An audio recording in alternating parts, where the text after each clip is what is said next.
Hello, friends. Your old Uncle Andy here, the UC Panda himself, coming to you on October 28th with hopefully some winning sports picks.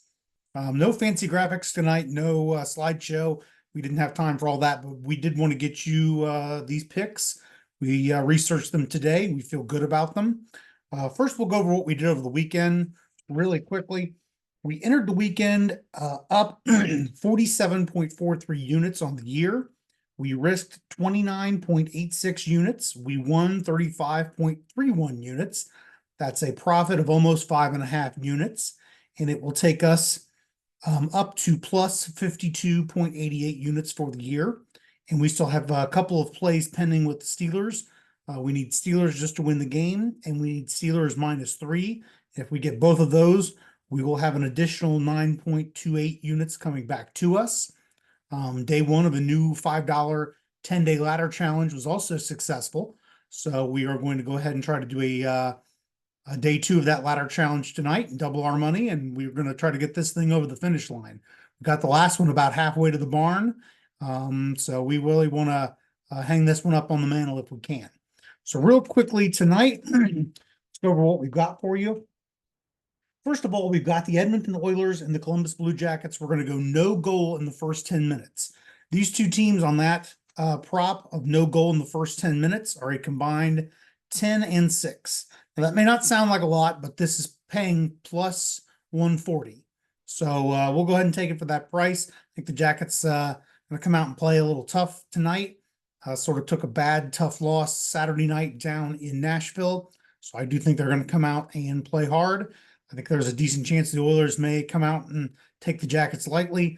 Jackets certainly not one of the best teams in the NHL. So I think maybe we can hold this thing scoreless for the first 10 minutes, but it's worth it for a plus 140 payout.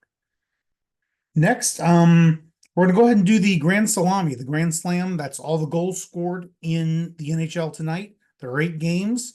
DraftKings had it capped at 50.5 goals. We're going to go ahead and take that over. I had it capped at about 52.56 goals. So the first few times that we've been looking at the Grand Slam number just sort of off the record, our number and the book's number has matched up usually. I think it was Thursday night. I predicted there was going to be 55 goals scored. There were 55 goals scored. The book's number was over under 55.5. In this case, I like my number. My number is 2 goals higher than the book's number. We're going to go ahead and bet the over here and see what happens. Hopefully, we've got some teams tonight that like to pull the goalie, Tampa Bay being one of them. Columbus likes to pull the goalie as well. Their coach, he doesn't care if there's 5 minutes left. They're down by 3. He yanks the goalie.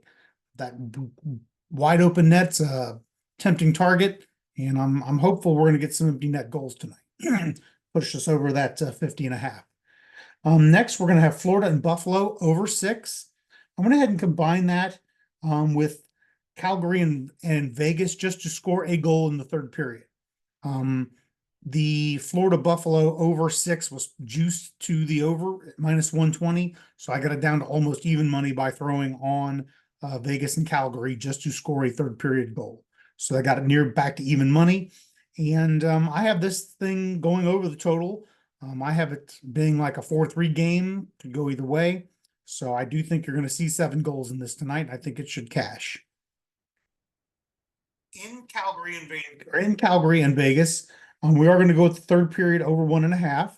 Those two teams are combined 14-3 on that prop so far this year. So I like that. And we went ahead and combined that with the Oilers and the Jackets to go over in the second period. And those two teams are a combined 12-4 on that prop. So put those two together and it's a plus 102. All these period over props by themselves are very chalky. They're very juicy. Some of them are -250. MGM is one of the few books that offers all of these props. So if you want to play, you've got to pay. So the best thing to do is go ahead and parlay some of these things together and hope for the best. The good news is once we get closer to the weekend, once we get college basketball rolling, rather than having to rely on 2 of these period overs to come in together, we can go ahead and combine them maybe with a heavy college basketball favorite. You know, the first 6 weeks of college basketball, you're going to have teams like Cincinnati playing, Illinois Chicago and playing Diet Alabama and playing the Missouri Mississippi Valley Devil Dogs and these things. And you can string together a couple of these heavy money line favorites and get these period over props back down closer to even money. So we'll go ahead and combine what we mentioned. It's a plus 102. I like it. Next, I've got a same game parlay on the Colorado Avalanche to win the game and to score first. The Avs just to win the game by themselves. That bet is a minus 200. So in other words, if you wanted to make $1 profit, you would have to bet $2. I don't know about that. So I do like Colorado to score first. They're 6-3 on that prop this year. They're playing the Chicago Blackhawks. The Chicago Blackhawks have only scored first in 4 of their 9 games. So it's at Colorado. Colorado's been playing better. We'll go ahead and take it for the plus money payout.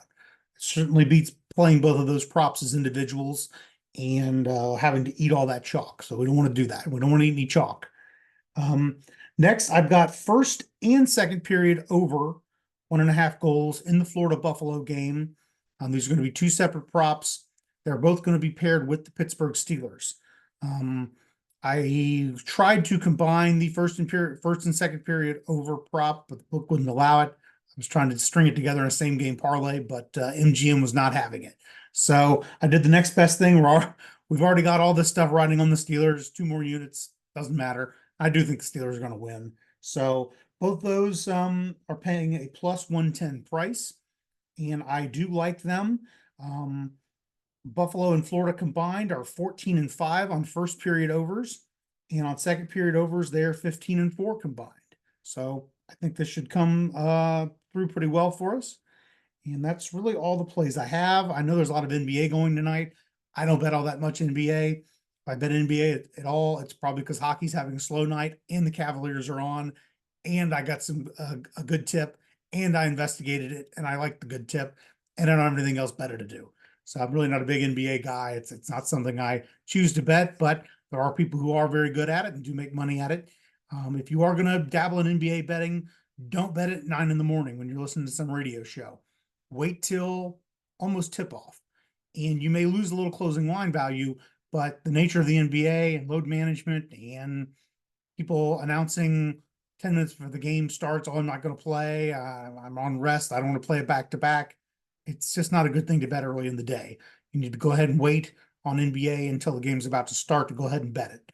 And it's just not something I do all that much, but I do like to watch it once in a while when the Cavs are on. So we hope everybody has a good Monday night. We need the Steelers tonight. We're big Pittsburgh fans for the next 6 hours or so. So everybody have a good evening. Enjoy the sports. And if you tail us to the window, we will cash tickets together. Have a good night.